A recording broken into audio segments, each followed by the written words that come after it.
La pena del saco era el castigo más cruel del Imperio Romano. Es un método de ejecución diseñado específicamente para quienes cometían parricidio, es decir, asesinar a un miembro de su propia familia. Pero no bastaba con matarte, tenían que hacerlo con espectáculo. Primero, te metían vivo dentro de un saco de cuero grueso, pero no iba solo. Dentro del saco también colocaban un perro, un gallo, una serpiente y un mono. Los pobres animales probablemente no hicieron nada para merecer esto, pero al menos el asesino no moría solo. Y esto solo era el comienzo. El saco se cosía herméticamente y se arrojaba al mar. Allí, en la oscuridad salada, todos se ahogaban lentamente, entre arañazos, mordidas y alaridos desesperados. Con el tiempo, los condenados obtenían una alternativa: ser sometidos a la pena del saco o actuar en el Coliseo siendo asesinados frente a sus seres queridos y vecinos. Al menos les daban a elegir. El potro se convirtió en un símbolo de tortura en la Torre de Londres. Este dispositivo de tortura fue empleado durante siglos en distintos lugares del mundo y fue diseñado originalmente para obtener confesiones, principalmente de criminales, esclavos o prisioneros de guerra. Parecía una escalera grande, pero el secreto estaba en sus peldaños giratorios. El prisionero era atado de pies y manos a un sistema de poleas. Luego, dos oficiales giraban lentamente las manivelas, estirando el cuerpo con cada vuelta y ejerciendo presión sobre hombros, caderas, rodillas y codos. A veces el objetivo era obtener información, pero muchas veces la verdad no importaba. El prisionero terminaba diciendo lo que pensaba que los oficiales querían escuchar. A veces funcionaba y lo liberaban, otras veces lo acusaban de mentir y lo torturaban aún más. Muchos salían con las articulaciones completamente dislocadas, otros quedaban paralizados de por vida. Eso fue exactamente lo que le ocurrió en 1447 a una joven de 25 años llamada Anne Askew. Fue torturada durante horas, hasta que todas sus articulaciones se separaron. Ya no podía caminar, la llevaron cargada en una silla y la quemaron viva en la hoguera. Su crimen: leer y memorizar pasajes de la Biblia que predicaba en privado a un pequeño grupo de mujeres. Incluso bajo tortura, se negó a revelar sus nombres. En esa época, si seguías una religión distinta al catolicismo, lo mejor era no contárselo a nadie, ni siquiera a tu esposo. Fue él quien la delató.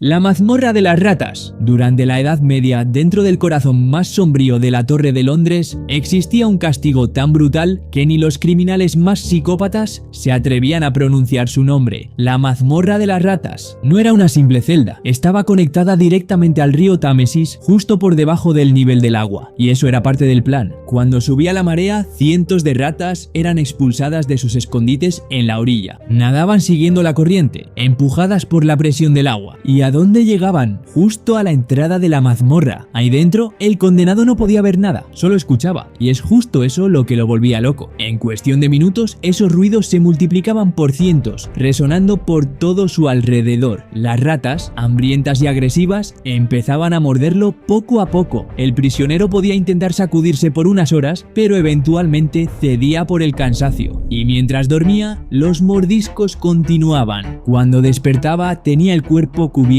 de heridas. Y lo peor es que no era una experiencia de una sola noche. Podía durar días o incluso semanas, dependiendo del crimen. Este castigo podía extenderse por semanas. Y lo más enfermizo es que no siempre se usaba como tortura previa a una confesión. Con el paso del tiempo, la mazmorra se transformó en una cámara de ejecución lenta. Arrojaban al prisionero ahí y simplemente lo dejaban morir. La quilla. Este brutal castigo se aplicaba en alta mar a marineros que robaban o eran violentos. Casi siempre terminaba en muerte. Consistía en atar al marinero con una cuerda, pasándola por debajo del barco y atándola también a sus pies. Luego lo lanzaban por la borda y la tripulación tiraba de la cuerda para arrastrarlo lentamente alrededor del casco, incluyendo por debajo de la quilla, la parte más baja del barco. Pero muchas veces ni siquiera llegaban a la quilla, ya estaban muertos antes. Ahí abajo se golpeaban con el casco, se quebraban el cuello y se cortaban la piel con los percebes afilados adheridos al barco, como si pasaran por un rallador de queso. Si por algún milagro lograban sobrevivir, pasaban tres cosas: los lanzaban a una segunda ronda y entonces sí morían. Eran liberados, pero morían lentamente por infecciones. Vivían, pero cubiertos de cicatrices de pies a cabeza, siendo objeto de burlas el resto de su vida.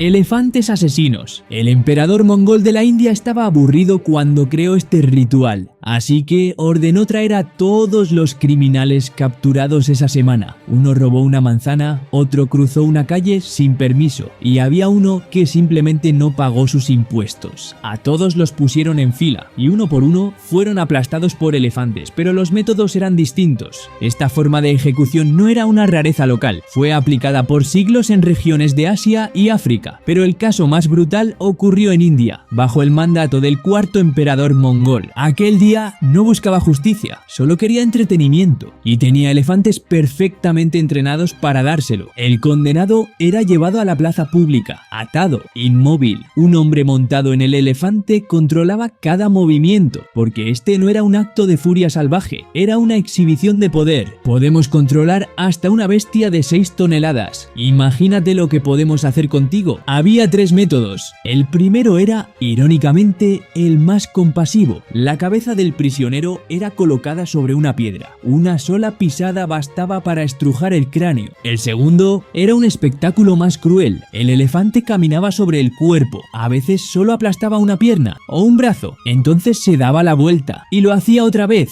y otra vez, hasta que el cuerpo se rompía por completo. Pero el tercero era una obra maestra del sadismo. Primero se aplastaban los brazos, luego las piernas, después le atravesaban el abdomen con los colmillos y solo cuando ya no quedaba nada reconocible venía el golpe final. Este último método era el favorito del emperador. Mientras los espectadores tapaban los ojos de sus hijos, él sonreía. Y lo peor es que esto no ocurrió hace milenios, fue en el siglo XIX. Tu bisabuela podría haberlo presenciado. El empalamiento es probablemente uno de los castigos más asquerosos y crueles de toda la lista. Se ha utilizado en varios países a lo largo de la historia, pero el caso más reciente fue en Egipto en el siglo XVII, principalmente contra bandidos, saqueadores de tumbas o rebeldes. Todo comenzaba con el prisionero acostado boca abajo, con los brazos atados a la espalda. Luego le abrían una incisión en el ano con una cuchilla para agrandar la abertura. Inmediatamente después, cubrían la herida con una pasta especial para evitar que sangrara. Lo más aterrador empezaba cuando introducían una estaca larga, del grosor de un brazo humano, con la punta afilada y engrasada para que deslizara con más facilidad. Empezaban a golpear la estaca con un mazo, empujándola más y más hacia adentro. Cuando la estaca salía por el hombro, la cabeza o incluso la boca,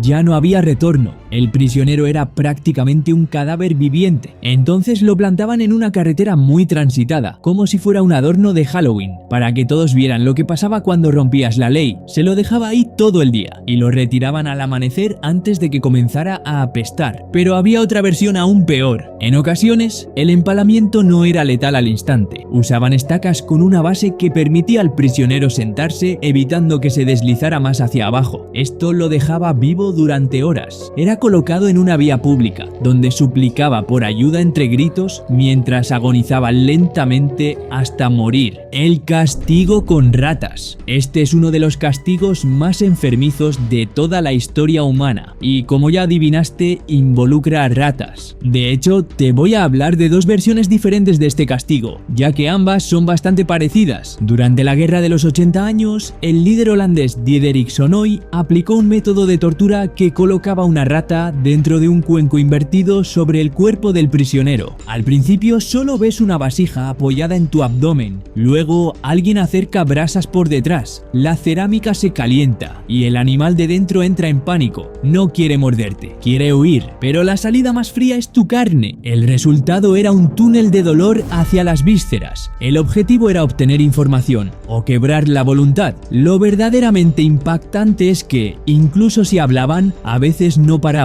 El método se había convertido en un fin en sí mismo. Siglos después, testimonios de la dictadura de Augusto Pinochet describieron otro procedimiento, el llamado rectoscopio. Y sí, es lo que imaginas, un tubo aplicado en el recto por el que se introducía una rata para forzar su avance hacia el interior. Los interrogadores exigían respuestas mientras el animal avanzaba. No hay cifras exactas, pero las desapariciones y secuelas relatadas por sobrevivientes dejan claro el alcance del horror. Una constante se repite una y otra vez. Cuando el dolor se convierte en espectáculo espectáculo para los verdugos, la verdad deja de importar. En varias épocas y lugares, las ratas fueron usadas como arma psicológica. No solo atacaban, y si el preso no cedía, subían un grado, más calor, más tiempo o el tubo más profundo. En los manuales no escritos de la crueldad, la rata ocupa un lugar que nadie en su sano juicio querría comprobar: tortura del agua china. Quizá te estés preguntando por qué este método aparece junto a instrumentos que provocan dolor físico extremo. Sin embargo, ser llevado lentamente a la locura podría ser incluso peor que perder una parte del cuerpo. La tortura consiste en dejar caer lentamente gotas de agua en un mismo punto de la cabeza de la víctima. Con el tiempo, este proceso se vuelve absolutamente insoportable hasta hacer que la persona pierda la razón. El programa Mythbusters lo probó para ver si realmente funcionaba. La persona sometida al experimento no aguantó ni 2 horas antes de pedir que se detuviera. Se quejaba de claustrofobia, espasmos en los hombros y decía que estaba empezando a desmoronarse mentalmente. Imagina pasar por esto durante días. Verás, el cerebro ama patrones. Cuando una gota cae siempre en el mismo sitio, en el mismo tiempo, tu mente espera la próxima gota y no puede descansar. Esa anticipación constante genera ansiedad crónica. No duele tanto la gota como la espera entre gotas. Es como si cada segundo fuera una pequeña alarma que no se apaga. Esto, combinado con aislamiento sensorial, crea una tensión que desgasta la capacidad de raciocinio. Algunos escépticos dudan de que sea tan efectivo, pero solo hay una manera de saberlo realmente: la escofinación. Imagina abrir los ojos bajo un sol ardiente, inmovilizado dentro de una canoa. Este castigo fue utilizado por el antiguo imperio persa, especialmente contra asesinos. Primero, al prisionero lo metían dentro de una canoa o bote, acostado boca arriba, y lo ataban de brazos y piernas. Luego, lo alimentaban a la fuerza, con grandes cantidades de miel y leche, hasta que su estómago no podía más. Esto tenía una finalidad muy específica, pero además untaban su cuerpo entero con esa mezcla de leche y miel. Una vez lo rebozaban entero, lo lanzaban a un lago bajo el sol ardiente, pero el sol no era el verdadero enemigo. Lo que pasaba es que la mezcla de leche y miel, junto con la diarrea provocada por la ingestión forzada, atraía insectos, roedores, avispas, moscas y parásitos. El prisionero era devorado vivo por dentro y por fuera, mientras se asfixiaba con su propio vómito, excremento y las picaduras. Lo más macabro es que este ritual no era rápido. Cada día repetían la misma tortura, dándote más leche y más miel, alargando tu agonía lo máximo posible. Un escritor llamado John Sares describió este castigo como uno de los más horribles jamás registrados, ya que no solo era extremo, sino interminable. Habló de un hombre que sobrevivió 17 días en esas condiciones antes de morir. Para cuando murió, su carne estaba podrida, cubierta de gusanos y su rostro entero oculto bajo un enjambre de avispas. Este castigo era una sentencia a ser devorado vivo, lentamente, desde adentro y desde afuera. Enjaulamiento. Imagina pasar tus últimos días dentro de una jaula de hierro tan ajustada que ni siquiera puedes mover los dedos. No puedes sentarte, no puedes acostarte, solo esperar. Esperar a que el sol te calcine, a que las aves te arranquen la piel, a que la gente te escupa mientras pasa, y cuando por fin mueres, tu cuerpo se queda ahí colgado por años. Este castigo se conocía como enjaulamiento o gibbeting y fue utilizado en varios países, pero donde más se perfeccionó fue en Inglaterra, que no solo lo aplicó por siglos, sino que llegó a legalizarlo con una ley llamada el Acta de Asesinato en 1752. Según esta norma, todo asesino debía ser ejecutado y luego exhibido, ya sea diseccionado públicamente o colgado en una jaula de acero, hecha a la medida exacta de su cuerpo. La estructura se colocaba a 10 metros del suelo, generalmente cerca de caminos transitados o pozos públicos. Y no era un espectáculo breve, el cuerpo podía quedar suspendido por décadas. Hay reportes de esqueletos meciéndose con el viento 20 años después de la ejecución, porque nadie del gobierno se había tomado el trabajo de bajarlos. El caso más reciente documentado ocurrió en Afganistán en en 1921 y fue tan perturbador que National Geographic lo publicó en su revista ese mismo año, pero también se usó en Boston durante el siglo XVII, especialmente con piratas que eran colgados en los puertos como advertencia. Y lo más macabro no era la muerte, sino lo que venía después. El cuerpo empezaba a pudrirse con el paso de los días, el olor se esparcía por todo el pueblo y los vecinos reportaban no poder dormir por el hedor. Ese era el verdadero castigo, una humillación pública que seguía mucho después de que el corazón dejara de latir.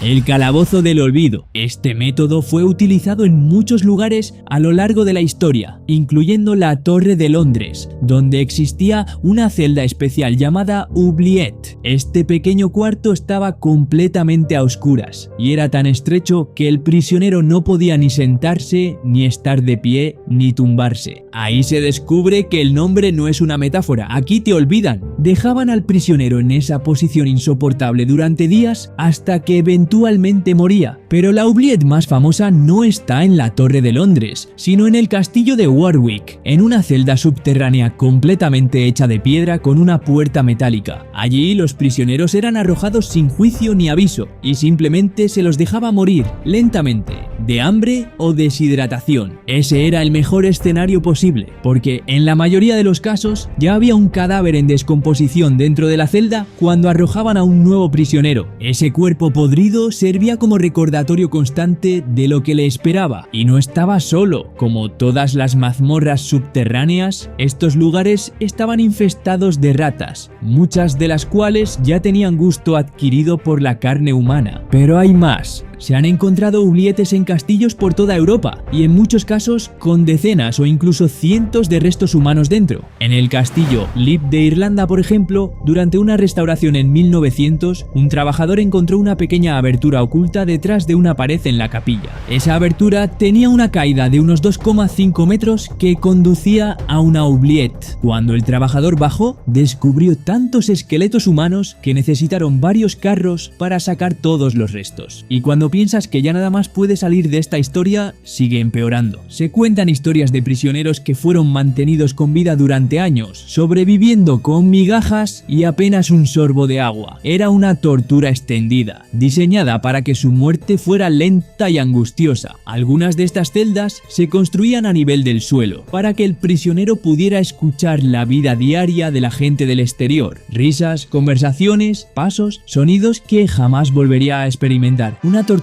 mental tan poderosa como la física.